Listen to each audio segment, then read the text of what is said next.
23 अगस्त 2026 को आई न्यूज में हम यहाँ पर आपका देखने वाले हैं प्रदेश के राजकीय प्राथमिक विद्यालयों में सहायक अध्यापकों की भर्ती के लिए सेवा नियमावली संशोधित होगी। और यह कहना है हमारे निदेशक प्रारंभिक कुंवर सिंह रावत जी का। इनके मुताबिक निदेशालय की तरफ से इसके लिए एक प्रस्ताव यहाँ पर जारी किया जा रहा है, जिसे शीघ्र मंजूरी के लिए शासन को भेजा जाएगा।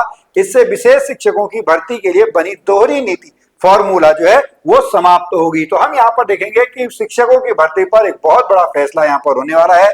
सेवा नियमावली में संशोधन होने वाला है। अब यहाँ पर अभी क्या व्यवस्था है, इस समय कैसे आपका जो है वो सिलेक्शन हो रहा है, आगे आपका क्या होगा, इसके बारे में हम जो है वो यहाँ पर आपका बात करने वाले हैं। सबसे पहले हम यहाँ पर बात करते हैं उत्तराखंड के प्राथमिक शिक्षा विभाग में शिक्षक बनने के लिए कौन कौन यहाँ पर एलिजिबल है। यहाँ पर हम दो पदों की बात करते हैं, एक है सामान्य शिक्षक भर्ती में, दूसरा है विशेष शिक्षक भर्ती में। अगर हम सामान्य शिक्षक भर्ती की यहाँ पर बात करते हैं तो यहाँ पर जो है वो 2 साल का डीएलएड जिन्होंने करा है वो आपके एलिजिबल होते हैं। जिन्होंने 4 साल का बीएलएड कोर्स बैचलर कोर्स किया है वो यहाँ पर एलिजिबल होते हैं। साथ में जिन्होंने स्पेशल एजुकेशन में डीएड किया हुआ होता है वो भी सामान्य शिक्षक भर्ती में यहाँ पर आपका एलिजिबल होते हैं। इसके अलावा अगर विशेष शिक्षक भर्ती यहाँ पर आपका आती है तो उसमें केवल जो है स्पेशल एजुकेशन जिन्होंने डीएड किया हुआ है वो यहाँ पर एलिजिबल होते हैं। बट अब यहाँ पर अगर हम सिलेक्शन की बात करते हैं तो सिलेक्शन में कोई रिटन एग्जाम तो होता नहीं है,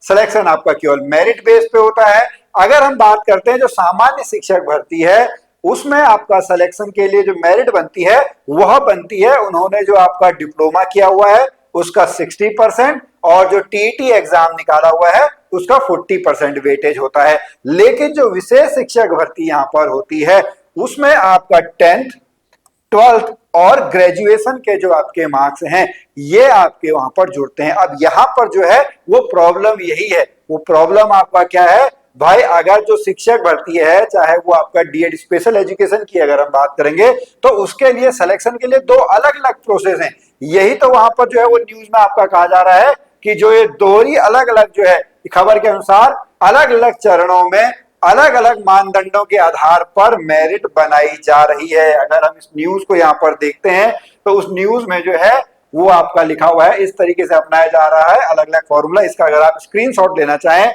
तो आप स्क्रीनशॉट जो है वो यहाँ पर आप जो है वो ले सकते हो। अगर हम पूरा यहाँ पर शुरुआत में अगर हम जाते हैं तो हमको आपका यही पता लगता है कि जो ये दोहरी नीति आपकी है, इस दोहरी नीति को जो है अब हमारा जो शिक्षक विभाग है वह यहाँ पर अपनी सेवा नियमावली में परिवर्तन करने वाला है। प्राथमिक शिक्षक भर्ती सेवा नियमावली के परीक्षण के बाद इसमें संशोधन के लिए निदेशालय ने प्रस्ताव तैयार किया हुआ है, जिसे मंजूरी के लिए शीघ्र ही शासन को यहाँ पर भेजा जाएगा। देखिए यहाँ पर नया क्या अपडेट आपका आता है। साथ में मैं आपको बता दूं कि अगर हम बात करते हैं DSSB की या हम केंद्रीय विद्यालय की बात करते हैं तो वहां पर जब आपका प्राइमरी टीचर का रिक्रूटमेंट होता है तो वहां पर उसका रिटन एग्जाम होता है। ये आप लोगों ने देखा होगा।